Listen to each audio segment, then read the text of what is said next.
ಓಂ ಶ್ರೀ ಗುರು ಬಸವಲಿಂಗಾಯ ನಮಃ. ಭಕ್ತಿ ಶುಭಾಶಯ ನುಡಿಯೇ ನುಡಿದಂತೆ ನಡೆವೆ, ನಡೆಯಲ್ಲಿ ನುಡಿಯ ಪೂರೈಸಿ, ಮೇಲೆ ತೂಗುವ ತ್ರಾಸು ಕಟ್ಟಳೆ ನಿಮ್ಮ ಕೈಯಲ್ಲಿ. ಒಂದು ಜವೆ ಕೊರತೆಯಾದೊಡೆ ಎನ್ನ ನದ್ದಿ ನೀನೆದ್ದು ಹೋಗು ಕೂಡಲ ಸಂಗಮ ದೇವ ಎಂಬ ಬಸವಣ್ಣನವರ ಈ ವಚನದೊಂದಿಗೆ ಇವತ್ತು 14ನೆಯ ದಿನದ ಈ ಶ್ರಾವಣ ಮಾಸದ ನಿಮಿತ್ತವಾಗಿ ವಚನೋಪನ್ಯಾಸ ಕಾರ್ಯಕ್ರಮದಲ್ಲಿ ಇದುವರೆಗೂ ತಮ್ಮ ಮಾತುಗಳನ್ನ ಮಾರಾಟ ಮಾಡಿ, ನಾನೇನೂ ಮಾರಾಟ ಮಾಡಿಲ್ಲ, ಅವು ನಿಮ್ಮ ಹತ್ರ ಎಷ್ಟು ಹೋಗ್ಯಾವೋ ನನ್ನ ಹತ್ರ ಎಷ್ಟು ಹೋಗ್ಯಾವ ಅಂತೇಳಿ ಲೆಕ್ಕ ಹಾಕೋದ್ರ ಮೂಲಕ ನಮ್ಮೆಲ್ಲರಿಗೂ ಇಡೀ ದೇವರ ದಾಸಿಮಯ್ಯನವರ ಜೀವನ ವೃತ್ತಾಂತವನ್ನ ಎಳೆ ಎಳೆಯಾಗಿ ತಿಳಿಸ್ತಾ, ಇವತ್ತು ನಾನು ಏನು ವಿಚಾರಗಳನ್ನ ಹೇಳಬೇಕಂತ ಮಾಡಿದ್ದೆ ಆ ಎಲ್ಲ ವಿಚಾರಗಳು ಬಸವಣ್ಣನವರ ಒಂದು ವಚನದಲ್ಲಿ ಅದೆಲ್ಲವುಗಳು ಕೂಡ ಸಮ್ಮಿಳಿತವಾಗುವ ರೀತಿಯಲ್ಲಿ ನನಗೆ ಒಂದಷ್ಟು ಅವಕಾಶವನ್ನ ಮಾಡಿಕೊಟ್ಟು ಇದೀಗ ತಾನೇ ನಿರ್ಗಮಿಸಿದಂತ ಸನ್ಮಾನ್ಯ ಶ್ರೀ ಆರ್.ವಿ. ಚಿನ್ವಾಲ್ ಸರ್ ಅವರಿಗೂ ಕೂಡ ತಮ್ಮೆಲ್ಲರ ಪರವಾಗಿ ಅಭಿನಂದನೆಗಳನ್ನು ಸಲ್ಲಿಸ್ತಾ, ವೇದಿಕೆಯ ಮೇಲೆ ಅಧ್ಯಕ್ಷ ಸ್ಥಾನದಲ್ಲಿ ವಿರಾಜಮಾನರಾಗಿರುವಂತಹ ಸನ್ಮಾನ್ಯ ಶ್ರೀ ಎಂ.ಬಿ. ಬನ್ನೂರ್ ಸಾಹೇಬ್ರೆ, ಹಾಗೆ 14 ದಿನಗಳ ಕಾಲದವರೆಗೂ ಕೂಡ ತಮ್ಮ ಎಷ್ಟೇ ಒತ್ತಡದ ಕೆಲಸ ಕಾರ್ಯಗಳನ್ನ ಬದಿಗೊತ್ತಿ ಒಂದಷ್ಟು ಸತ್ಸಂಗದ ಈ ಒಂದು ವೇದಿಕೆಯಲ್ಲಿ ಬಸವ ಸಂಗಮ ಅನ್ನುವಂಥ ಈ ಒಂದು ಮಹಾಮಂಟಪದಲ್ಲಿ ಭಾಗಿಯಾಗಿರುವಂತಹ ಎಲ್ಲ ಹಿರಿಯರೇ, ತಾಯಂದರೇ, ಸಹೋದರ ಸಹೋದರಿಯರೇ, ಎಲ್ಲ ಶರಣ ಶರಣೆಯರೇ, ತಮ್ಮೆಲ್ಲರ ಅಂತರಾತ್ಮದಲ್ಲಿ ಪ್ರಜ್ವಲಿಸುತ್ತಿರುವಂತಹ ಆತ್ಮಜ್ಯೋತಿಗೆ ನನ್ನ ಬಾಗಿದ ತಲೆ, ಮುಗಿದ ಕೈಗಳ ಮೂಲಕ ಶರಣು ಶರಣಾರ್ಥಿಗಳು. ಇಲ್ಲಿವರೆಗೆ ಕೇವಲ ನಾನು 20 ನಿಮಿಷ ಮಾತಾಡಿದೆ ಅಂತ ಹೇಳಿದ್ರು. ಸುಮಾರು 50 ನಿಮಿಷಗಳ ಕಾಲ ತಮ್ಮ ಅಮೋಘವಾದಂತ, ಅದ್ವಿತೀಯವಾದಂತ, ತಮ್ಮ ಅನುಭವಯುಕ್ತವಾದಂತ ವಿಚಾರಗಳನ್ನ ಬಹುಶಃ ನಾವೇನು ಈ 14 ದಿನಗಳವರೆಗೆ ಏನು ಚಿಂತನೆಯನ್ನ ಮಾಡಿದೀವಿ, ಯಾವ ರೀತಿಯಾಗಿ ನಮ್ಮಲ್ಲಿ ರಾಗ ದ್ವೇಷಗಳು, ಅಸೂಯೆಗಳು, ಮದ ಮತ್ಸರಗಳು ಹೇಗೆ ನಮ್ಮ ಬದುಕಿಗೆ ಹಾನಿಯನ್ನುಂಟು ಮಾಡ್ತಾ ಇದ್ದಾವೆ, ಶರಣರು ಯಾವ ರೀತಿಯಾಗಿ ತಮ್ಮ ಬದುಕನ್ನ ಕಟ್ಟಿಕೊಂಡು ಈ ಅರಿಷಡ್ ವರ್ಗಗಳನ್ನೆಲ್ಲ ಮೆಟ್ಟಿ ನಿಂತು ಹೇಗೆ ತಮ್ಮ ಬದುಕನ್ನ ನಂದನವನವನ್ನಾಗಿ ಆನಂದಮಯವಾಗಿ ಕಳೆದ್ರು ಅನ್ನೋದಕ್ಕೆ ದೇವರ ದಾಸಿಮಯ್ಯನವರ ಅದ್ಭುತ ವಿಚಾರಗಳನ್ನ ನಾವೆಲ್ಲರೂ ಕೂಡ ಕೇಳಿದ್ವಿ. ನಿನ್ನೆಯ ದಿನ ನಾವು ಮತ್ಸರದ ವಿಚಾರವಾಗಿ, ನಮ್ಮೊಳಗಿನ ಹೊಟ್ಟೆ ಕಿಚ್ಚಿನ ವಿಚಾರವಾಗಿ ತಿಳ್ಕೊಂಡಿದ್ದೀವಿ. ಅಂದ್ರೆ ಬಹುಶಃ ಬೇರೆಯವರು ನನ್ನಲ್ಲಿ ಇರೋದು ಮತ್ತೊಬ್ಬರಲ್ಲಿ ಇದ್ದಾಗ ನನ್ನಲ್ಲಿ ಅಸೂಯೆ ಅನ್ನುವಂಥದ್ದು ಕಾಣ್ತಾ ಇದ್ದಾರೆ. ಆದ್ರೆ ಶರಣರಾದವರಿಗೆ ಈ ಅರಿಷಡ್ ವರ್ಗಗಳು ಹೇಗೆ ಇರಬೇಕು ಅನ್ನುವಂಥದ್ದನ್ನ ಬಸವಣ್ಣನವರು ತಮ್ಮ ಒಂದು ಬಹಳ ಅಪರೂಪದ ವಚನದಲ್ಲಿ ಕಟ್ಟಿಕೊಡ್ತಾ ಇದ್ದಾರೆ. ಕಾಮವೇಕೋ ಲಿಂಗ ಪ್ರೇಮಿ ಎನಿಸುವಂಗೆ, ಕಾಮವೇಕೋ ಲಿಂಗ ಪ್ರೇಮಿ ವೆನಿಸುವಂಗೆ, ಕ್ರೋಧಬೇಕೋ ಶರಣ ವೇದ್ಯವೆನಿಸುವಂಗೆ, ಲೋಭಬೇಕೋ ಭಕ್ತಿ ಲಾಭವ ಬಯಸುವಂಗೆ, ಮೋಹಬೇಕೋ ಪ್ರಸಾದ ವೇದ್ಯ ನೆನೆಸುವಂಗೆ, ಮದ ಮತ್ಸರ ಉಳ್ಳವಂಗೆ ಹೃದಯ ಶುದ್ಧವೆಲ್ಲಿಯದು, ಮದ ಮತ್ಸರ ಉಳ್ಳವಂಗೆ ಹೃದಯ ಶುದ್ಧವೆಲ್ಲಿಯದು, ಹದುಳಿಗರಾದ ಲಿಪ್ಪ ಕೂಡಲ ಸಂಗಮ ದೇವ, ಹದುಳಿಗರಾದ ಲಿಪ್ಪ ಕೂಡಲ ಸಂಗಮ ದೇವ. ಈ ಒಂದು 6 ಸಾಲಿನ ಈ ವಚನ, ಇಡೀ ಈ ವಚನದ ನಿರ್ವಚನವು ಇದೀಗ ತಾನೇ ನಾವೇನು ದೇವರ ದಾಸಿಮಯ್ಯನವರ ವಿಚಾರಗಳನ್ನ ಕೇಳಿದ್ವಲ್ಲ, ಅವೆಲ್ಲವುಗಳು ಕೂಡ ಈ ಒಂದೇ ವಚನದಲ್ಲಿ ಬಂದು ಹೋಗಿದೆ. ಬಹುಶಃ ಕಾಮ ಬೇಕೋ ಲಿಂಗ ಪ್ರೇಮಿ ಎನಿಸುವಂಗೆ. ಯಾರು ಭಗವಂತನನ್ನ ಆರಾಧನೆ ಮಾಡ್ತೀವಿ, ಯಾರು ಲಿಂಗವನ್ನ ಪೂಜೆ ಮಾಡ್ತಾ ಇದ್ದೀವಿ, ಯಾರು ಒಳ್ಳೆಯ ಒಂದು ಕಾರ್ಯವನ್ನ ಮಾಡ್ತಾ ನಮ್ಮ ಜೀವನವನ್ನ ಸವಿಸ್ತಾ ಇದ್ದೀವಿ, ನಾನೇನೇ ಮಾಡಿದ್ರೂ ಕೂಡ ಅದು ಭಗವಂತನದ್ದು ಅನ್ನುವಂಥ ಭಾವದಿಂದ ಮಾಡ್ತಾ ಇದ್ದೀವಲ್ಲ, ನಾವು ಯಾವತ್ತಿಗೂ ಕೂಡ ಕಾಮಿಗಳಾಗಬಾರ್ದು. ಅಂದ್ರೆ ಆಸೆಯನ್ನ ಮಾಡಬಾರ್ದು. ಇವತ್ತು ನಾವು ವಿಚಾರ ಮಾಡಬೇಕು, ಎಷ್ಟು ನಾವು ಭಯ ಭಕ್ತಿಯಿಂದ ದೇವರಲ್ಲಿ ಪ್ರಾರ್ಥನೆ ಮಾಡ್ಕೋತೀವಿ. ನಾವು ಪ್ರತಿನಿತ್ಯ ದೇವರಲ್ಲಿ ಏನು ಪ್ರಾರ್ಥನೆ ಮಾಡ್ಕೋತೀವಿ ಅಂದ್ರ, ಭಗವಂತ ನನಗ ಅದನ್ನು ಕೊಡು, ಇದನ್ನು ಕೊಡು. ಬರೀ ನಮ್ಮ ಪಟ್ಟಿ ಒಟ್ಟ ಅದಕ್ಕೇನು ಕೊನೆನೇ ಇಲ್ಲ. ನಮ್ಮ ಪಟ್ಟಿಗೆ ಕೊನೆನೇ ಇಲ್ಲ. ನಮ್ಮ ಪಟ್ಟಿ ಕೊನೆನೇ ಇಲ್ಲ. ಏನ ದೇವ್ರ ಮುಂದೆ ನಿಂತೀವಿ ಅಂದ್ರ ನನಗೆ ಹಂಗ ಮಾಡಪ್ಪ, ಹಿಂಗ ಮಾಡಪ್ಪ. ಬರೀ ನಂದಕ್ಕ ಕೇಳೋದಿಲ್ಲ, ನಮ್ಮ ಮನ್ಯಾಗ ಎಲ್ಲಾರು ಕೇಳ್ತೀವಿ. ಹಂಗರೆ ಕಾಮ ಬೇಕೋ ಲಿಂಗ ಪ್ರೇಮಿಯಾದವನಿಗೆ, ಕ್ರೋಧ ಬೇಕೋ ಶರಣ ವೇದ್ಯವೆನಿಸುವಂಗೆ. ನಾನೊಬ್ಬ ಶರಣನಾಗಿ ಸಂತನಾಗಿ ಒಂದು ಪೀಠದಲ್ಲಿ ಕುಂತೀನಿ, ಇಡೀ ಸಮಾಜವನ್ನ ಕಟ್ಟುವ ಕೆಲಸವನ್ನ ಮಾಡ್ತಾ ಇದ್ದೀನಿ, ಮನಸ್ಸುಗಳನ್ನ ಕಟ್ಟುವ ಕೆಲಸವನ್ನ ಮಾಡ್ತಾ ಇದ್ದೀನಿ. ನೀನು ಶರಣ ಸಂತ, ನೀನು ಜ್ಞಾನಿ ಅಂತ ತಿಳ್ಕೊಂಡು ಎಷ್ಟೊಂದು ಭಕ್ತರು ನಿನ್ನೆಡೆಗೆ ಬರ್ತಾ ಇದ್ದಾರೆ, ನಿನ್ ಜೊತೆ ಕಾಲ ಕಳೀತಾ ಇದ್ದಾರೆ. ನೀನೊಬ್ಬ ಜ್ಞಾನಿ, ನೀನೊಬ್ಬ ಸಂತ, ನಿನ್ನಲ್ಲಿ ರಾಗ ದ್ವೇಷಗಳಿಲ್ಲ, ಅಸೂಯೆಗಳಿಲ್ಲ, ಕಾಮ ಕ್ರೋಧಗಳು ಏನೂ ಇಲ್ಲ. ಇಂಥ ಒಬ್ಬ ಶರಣರ ದರ್ಶನವನ್ನ ಪಡ್ಕೊಂಡು, ಅಥವಾ ನೀನೇ ಶರಣನಾಗಿ ನಿನಗ್ಯಾಕಪ್ಪ ಕ್ರೋಧ, ನೀನ್ಯಾಕ ಸಿಟ್ಟು ಮಾಡ್ಕೋತೀಯ? ಇವತ್ತು ಎಷ್ಟು ಜನ ಸಾಧು ಸಂತರು ಪೀಠದಲ್ಲಿ ಕುಂತವರು ಎಂತೆಂತಹ ಅವಾಂತರಗಳನ್ನ ಸೃಷ್ಟಿ ಮಾಡ್ತಾ ಇದ್ದಾರೆ ಅನ್ನುವಂಥದ್ದನ್ನು ನಾವೆಲ್ಲರೂ ಕೂಡ ಕಾಣ್ತಾ ಇದ್ದೀವಿ. ನಾನೊಬ್ಬ ಸಾಮಾನ್ಯ ಮನುಷ್ಯನಾಗಿ ತಪ್ಪು ಮಾಡಬಹುದು, ಆದ್ರೆ ಒಂದು ಸಮಾಜ, ಒಂದು ಧರ್ಮ ನಿನ್ನನ್ನ ಸಮಾಜದ ಉದ್ಧಾರಕರನ್ನಾಗಿ, ಧರ್ಮದ ಉದ್ಧಾರಕರನ್ನಾಗಿ, ಇಡೀ ಎಲ್ಲ ಜೀವ ಮನುಕುಲವನ್ನ, ಜೀವರಾಶಿಯನ್ನ ಉದ್ಧಾರ ಮಾಡುವಂತ ರೀತಿಯಲ್ಲಿ ನಿನಗೆಲ್ಲರೂ ಭಕ್ತಿಯನ್ನ ಕೊಡ್ತಾ ಇದ್ದಾರೆ, ನಿನಗೆ ಒಳ್ಳೆಯ ರೀತಿಯ ಆತಿಥ್ಯಗಳನ್ನ ಕೊಡ್ತಾ ಇದ್ದಾರೆ. ನಿನ್ನ ಜೊತೆ ಬಂದವರು ಕೂಡ ನಿನ್ನಂಗೆ ಆಗಬೇಕು. ಆದ್ರೆ ನೀನೇನಾಗ್ತಾ ಇದೀಯ? ಶರಣ ವೇದ್ಯವೆನಿಸುವಂಗೆ ಯಾಕೆ ಬೇಕು ಈ ಕ್ರೋಧ? ಅಲ್ಲಿ ಈ ಕ್ರೋಧ ಭಾವ ಹೋಗಿ ವಿನಯ ತುಂಬಬೇಕು. ನಾನೊಂದಷ್ಟು ವಿದ್ಯೆಯನ್ನ ಸಂಪಾದಿಸಿದ್ದೇನೆಂದ್ರೆ ವಿದ್ಯೆಗೆ ವಿನಯವೇ ಭೂಷಣ ಅಂತ ಹೇಳ್ತಾರೆ. ನನ್ನಲ್ಲಿ ವಿದ್ಯೆ ಐತಿ, ವಿನಯನೇ ಇರದೇ ಇದ್ರೆ ವಿದ್ಯಾ ದದಾತಿ ವಿನಯಂ ಏನು ಪಾತ್ರತಾ ಅಂತ ಹೇಳ್ತಾರೆ. ನನ್ನಲ್ಲಿ ವಿದ್ಯೆಯೊಂದಿಗೆ ವಿನಯ ಇತ್ತಪ್ಪ ಅಂದ್ರ ಆ ವಿನಯ ಎಲ್ಲದನ್ನೂ ಕೊಡ್ತೈತಿ. ವಿನಯ ನಿನ್ನಲ್ಲಿದ್ದರೆ ವಿಜಯವೂ ನಿನ್ನದೇ ಅಂತ ಹೇಳ್ತಾರೆ. ಯಾವುದೇ ಒಂದು ಕೆಲಸ, ಯಾವುದೇ ಒಂದು ಕಾರ್ಯ ಯಶಸ್ಸು ಆಗಬೇಕಂದ್ರೆ ಮೊದಲು ಜ್ಞಾನ ಇರಬೇಕು, ವಿದ್ಯೆ ಇರಬೇಕು, ವಿದ್ಯೆಯೊಂದಿಗೆ ಒಂದಷ್ಟು ವಿನಯ ಇರಬೇಕು.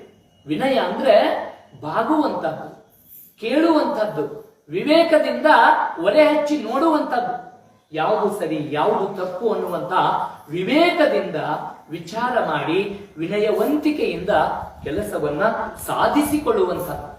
ಹಾಗಾಗಿ ಇಂಥ ವಿನಯವಂತಿಕೆ ಎಲ್ಲಿ ಬರ್ತದಪ್ಪ ಅಂದ್ರ ಶರಣ ವೇದ್ಯರಾಗಿ ನಾವಿದ್ದಾಗ, ಶರಣರ ಜೊತೆಗೆ ಇಂಥ ಸತ್ಸಂಗದ ಜೊತೆಯಲ್ಲಿ ನಾವು ಸಮ್ಮಿಳಿತವಾದಾಗ ಅದು ತನ್ನಿಂದ ತಾನೇ ಏನಾಗುತ್ತೆ, ನಮಗೆ ಈ ವಿನಯ ಅನ್ನುವಂಥದ್ದು ಕೂಡ ನಮಗೆ ಬರ್ತೈತಿ. ಲೋಭ ಬೇಕೋ ಭಕ್ತಿ ಲಾಭವ ಬಯಸುವಂಗೆ. ಯಾಕೆ ಲೋಭ ಬೇಕು ನಿನಗೆ? ಯಾಕೆ ಇನ್ನು ಬೇಕು ಬೇಕು ಅಂತ ಜಪ ಮಾಡ್ತಾ ಇದೀಯಾ? ಸಾಕಾಗೋದಿಲ್ವಾ? ಭಗವಂತ ಕೊಟ್ಟಿರುವಂತದ್ದು ಸಾಕಾಗಿಲ್ವಾ? ಅಲ್ಲ, ಭಗವಂತ ನಿನಗೆ ಕಾಲ್ ಕೊಟ್ಟನ, ಖುಷಿ ಪಡೋ. ಎಷ್ಟೋ ಜನರಿಗೆ ಕಾಲ ಇಲ್ಲ, ಎಷ್ಟೋ ಜನರಿಗೆ ಕಾಲಿಲ್ಲ. ನಿನಗೆ ಭಗವಂತ ಕಾಲ್ ಕೊಟ್ಟನಂದ್ರೆ ಖುಷಿ ಪಡು. ಅಂದ್ರೆ ನಾನೇನ್ ಮಾಡ್ತಾ ಇದ್ದೀನಿ, ನನ್ನಲ್ಲಿ ಏನಿಲ್ಲಲ್ಲ ಅದು ಮೇಲೆ ಯಾರದಲ್ಲ ಅವ್ರ ಹತ್ರ ಐತಂದಾಗ ನಾನು ಸಂಕಟ ಪಡ್ತಾ ಇದ್ದೀನಿ. ಆದ್ರೆ ನನ್ನಲ್ಲಿ ಇದ್ದಿದ್ದು ಬೇರೆಯವ್ರ ಹತ್ರ ಇಲ್ಲ ಅಂತ ತೆಳಗೆ ನೋಡಿದ್ನಿ ಅಂದ್ರ ನಾನು ಬದುಕ್ತೀನಿ. ಅದಕ್ಕೆ ಬಾಗೋದಂದ್ರೆ ಏನ್ ಅರ್ಥ? ನಿನಗಿಂತ ಕೆಳಗಿನಲ್ಲಿ ಇರುವಂತ ಜೀವನ ನಡೆಸುವಂತವ್ರನ್ನ ನೋಡಿ ಒಂದಷ್ಟು ಖುಷಿ ಪಡು. ನಿನ್ನ ಮ್ಯಾಲಿದ್ದವ್ರನ್ನ ನೋಡಿದೆ ಅಂದ್ರೆ ನಿನ್ನ ಸಂಕಟ ಆಗತ್ತ, ನಿನಗೆ ಅಸೂಯೆ ಆಗತ್ತ. ನೀ ಮ್ಯಾಲಿದ್ದವ್ರನ್ನ ನೋಡ್ಬೇಡ, ನಿನಗಿಂತ ಕೆಳಗಿನಲ್ಲಿ ಬದುಕನ್ನ ಕಟ್ಟಿಕೊಂಡವ್ರನ್ನ ನೋಡಿ ಒಂದಷ್ಟು ಖುಷಿ ಪಡು, ಒಂದಷ್ಟು ಖುಷಿ ಪಡು. ಅಲ್ಲ, ನನಗೊಂದು ಮಲಗಕ್ಕೆ ಚಾಪಿ ಐತಿ, ಇವತ್ತು ಚಾಪಿಲ್ದ ನೆಲ ಮಲಗವ್ರು ಎಷ್ಟೋ ಜನ ಅದಾರ. ನನಗೊಂದು ತುತ್ತು ಊಟ ಐತಿ, ಇವತ್ತು ಒಂದು ತುತ್ತಿಗಾಗಿ ಪರದಾಡುವಂತ ಎಷ್ಟೋ ಜನ ಇದ್ದಾರೆ. ಹಾಗಾಗಿ ನಿನಗೆ ಇದ್ದದ್ದು ಎಷ್ಟೈತಲ್ಲ ಅದನ್ನ ಸಂತೋಷದಿಂದ ಅನುಭವಿಸು. ಲೋಭ ಬೇಕೋ ಹಾಗೇನೆ ಮೋಹ ಬೇಕೋ ಪ್ರಸಾದ ವೇದ್ಯವೆಣಿಸುವಂಗೆ. ಇವತ್ತು ಪ್ರಸಾದವನ್ನ ನಮಗೆಷ್ಟೇ ಕೊಟ್ಟರು ಕೂಡ ಅದನ್ನ ಎಷ್ಟು ಎಂಥ ಭಾವದಿಂದ ತಗೋತೀವಿ ಅದನ್ನ. ಅಂತ ಪ್ರಸಾದದಲ್ಲಿ ಮೋಹ ಬೇಡ. ಎಷ್ಟು ಸಿಗುತ್ತಲ್ಲ ಅಷ್ಟೇ ತೃಪ್ತಿಯಿಂದ ತಗೋ. ಮತ್ತೆ ಬೇಕು ಬೇಕು ಅನ್ನುವಂತ ಆ ಒಂದು ಲೋಭ, ಹಾಗೆ ಅದು ನನ್ನಲ್ಲೇ ಉಳಿಲಿ ಅನ್ನುವಂಥದ್ದು, ಈ ಒಂದು ಮೋಹ ನಿನಗೆ ಬೇಡ. ಹಾಗೇನೆ ಮತ್ಸರ ಉಳ್ಳವಂಗೆ ಹೃದಯ ಶುದ್ಧ ಬೆಳ್ಳಿಯದು. ಈ ಮದ ಮತ್ಸರ ಇತ್ತಪ್ಪ ಅಂದ್ರೆ ನಮ್ಮ ಹೃದಯ ಶುದ್ಧಿ ಆಗ್ಲಿಕ್ಕೆ ಸಾಧ್ಯ ಇಲ್ಲ. ಬಹುಶಃ ದೇವರ ದಾಸಿಮಯ್ಯನವರ ಒಂದು ಘಟನೆಯನ್ನ ನೆನಪು ಮಾಡ್ತಾರೆ. ಏನು, ಅವರು ಬಹಳ ಕಷ್ಟಪಟ್ಟು ಒಂದು ಸೀರೆಯನ್ನ ನೇಯ್ದಿರ್ತಾರೆ. ನೇಯ್ದಂತ ಸಂದರ್ಭದಲ್ಲಿ ಅದನ್ನ ಮಾರಾಟ ಮಾಡ್ಬೇಕಂತ ಹೋದಾಗ ಕುಚೋದ್ದಿಗಳು ನನಗೆ ಚಳಿ ಆಗ್ತಾ ಇದೆ ಅದನ್ನು ಕೊಡು ಅಂದಾಗ ಯಾವುದೇ ರೀತಿಯಾದಂತ ಅದಕ್ಕೆ ಮೋಹಕ್ಕೆ ಒಳಗಾಗದೆ ಅದನ್ನ ಕೊಟ್ಟು ಬಿಡ್ತಾರೆ.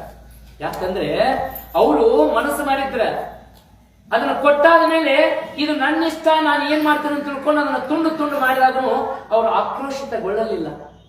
ಬಹುಶಃ ಅವರು ದೇಹವನ್ನ ದಂಡಿಸಿ ದೇವರನ್ನು ಕಾಣುವನ್ನುವಂಥ ಒಂದು ಪ್ರಯತ್ನದಲ್ಲಿ ತಮ್ಮ ಇಡೀ ಬೆವರನ್ನ ಸುರಿಸಿ ದುಗ್ಗಲೆ ಅನ್ನುವಂಥ ಸಾತ್ವಿಕ ದಂಪತಿಯೊಂದಿಗೆ ಒಂದು ಸೀರೆಯನ್ನ ನೇಯ್ದಿರ್ತಾರೆ. ಬಹುಶಃ ನೇಕಾರರ ಕುಟುಂಬ ಅಂದ್ರೆ ಅಲ್ಲಿ ಒಬ್ಬರೇ ಕೆಲಸ ಮಾಡಕ್ ಸಾಧ್ಯ ಇಲ್ಲ, ಇಡೀ ಕುಟುಂಬನೇ ಅಲ್ಲಿ ಕೆಲಸ ಮಾಡಬೇಕು ಅಂದಾಗ ಒಂದು ಸೀರೆನೋ ಕುಪ್ಪಸನೋ ಒಂದು ಬಟ್ಟೆ ತಯಾರಾಗ್ಲಿಕ್ಕೆ ಸಾಧ್ಯ ಆಯ್ತು. ಇಲ್ಲದೆ ಹೋದ್ರೆ ಸಾಧ್ಯನೇ ಇಲ್ಲ. ಅಂತ ಕಷ್ಟಪಟ್ಟು ತಯಾರಿಸಿರುವಂತ ಒಂದು ಸೀರೆಯನ್ನ ಆತ ಕುಚೋದ್ದಿಗಳು ಅಲ್ಲಿ ಕಟ್ ಮಾಡ್ತಾರೆ ಅವನ ಮುಂದ. ಆವಾಗ ಆತನಿಗೆ ರೋಷನೂ ಬರಲಿಲ್ಲ. ಇದು ಹಿಂಗ ಮಾಡಿದ್ರೆ ಅಂತ ತಿಳ್ಕೊಂಡು ಅವನಲ್ಲಿ ಯಾವುದೇ ರೀತಿಯಾದಂತ ಹೊಟ್ಟೆ ಕಿಚ್ಚನು ಪಡ್ಲಿಲ್ಲ, ನೊಂದುಕೊಳ್ಳಿಲ್ಲ, ಏನು ಬೆಂದುಕೊಳ್ಳಿಲ್ಲ. ಯಾಕೆ ಅಂದ್ರೆ ಅಂತ ಶರಣರಲ್ಲಿ ಇವೆಲ್ಲವುಗಳು ಕೂಡ ತಾಳ್ಮೆಯನ್ನ ಕಲಿಸಿಕೊಡ್ತಾರೆ. ಭಗವಾನ್ ಬುದ್ಧರ ಒಂದು ಉಪದೇಶವನ್ನು ಕೂಡ ನೋಡಿದ್ರು. ಎಷ್ಟೋ ಜನಗೆ ನಮಗೆ ಬೈತಾರೆ, ಬೈದದ್ದನ್ನ ನಾವು ಸ್ವೀಕಾರ ಮಾಡಿದ್ರೆ ನಮ್ಮ ಹತ್ರ ಉಳಿತಾವ, ನಾವು ಸ್ವೀಕಾರ ಮಾಡದೇ ಇದ್ರೆ ಅಲ್ಲೇ ಉಳಿತಾವ. ಯಾಕೆ ನೀವು ತಿಳ್ಕೊತೀರಿ? ಯಾಕೆ ನೀವು ತಿಳ್ಕೊತೀರಿ?